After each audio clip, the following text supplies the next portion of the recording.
Hello everyone. I just want to give you some little tips about CDL program that might benefit you in some way. Like I said in the previous video, do your research before you get in. Make sure it's something you want to do so you don't waste your money.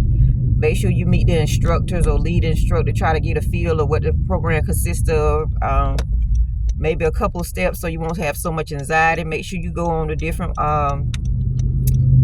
CDL websites or channels just to get an overview of what it looks like, what you'll be taking, what you'll be learning. The main things you need to know: the front components of the engine, everything that's up under there, everything that's up under the hood, everything like about the brake system and everything. It's so many pieces about the truck that you really need to know, and if you go ahead and get a head start on it, it'll ease that anxiety, it'll ease that pressure, it'll ease the headache of you feeling like I can't make it, it's too much. It'll ease that overwhelmness of you having to learn so much in a short amount of time. Get ahead of it. Like I said previously, get your endorsements. Get your tanker, study, just like you do with your permit. Get your CDL permit, you have to study, get that.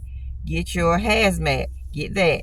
Get your double and triple. Now, it could be separate or it could be together, depending on your DMV area, what city, state, town you in. It varies.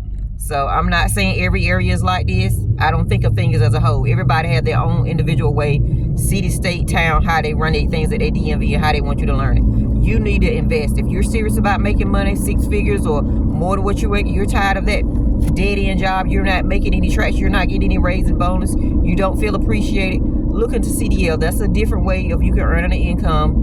That's a different way of you can do something for your family to help benefit you until you can go to school. Maybe some class you can take online while you're trucking. You can't do your work while you're driving, but in your downtime, you can look over your work or your 10 hour, that you have 10 hours down, you could be doing your work because you're not going to sleep the whole time of that 10 hours.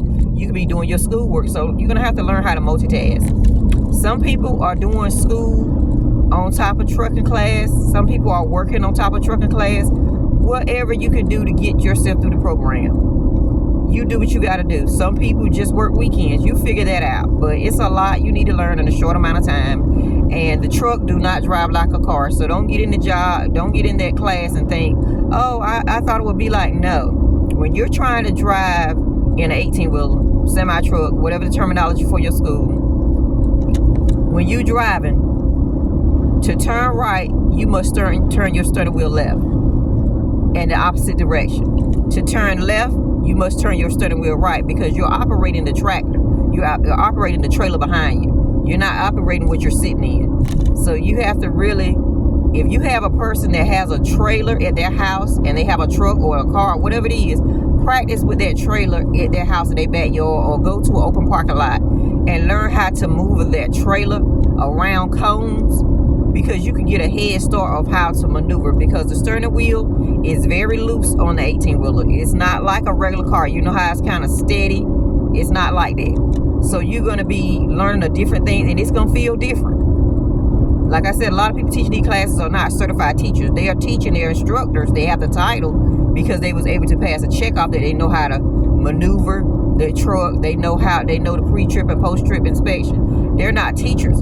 So a lot of stuff on that paper list of the components of the truck that you need to learn, they're not in order. They can be having the list starting with something on the back of the truck and saying number 1, but that's not how you start your pre-trip and your post-trip inspection. That's not how you do your checkoff. You're gonna have to go in some of these classes and put that stuff in order on your own. So please know, a lot of people are not certified teachers. That's not what they do. They just have the title. Like I said in my previous video, a lot of people sit in seats. They ain't got no business in seats. And you could tell because teachers are patient. Teachers have the ability to know how people are different learners, whether they're introvert or extrovert, whether they're a reader, whether they're not really, whether they're shy, whether they're a learner. Teachers have a way of zoning in on these different type of students, and they will cater to your needs, cater to you learning. I went to school with a couple of people that had disabilities, whether it was a minor autistic, whether it was a minor reading, but they was able to catch on because it was different ways they was learning, and I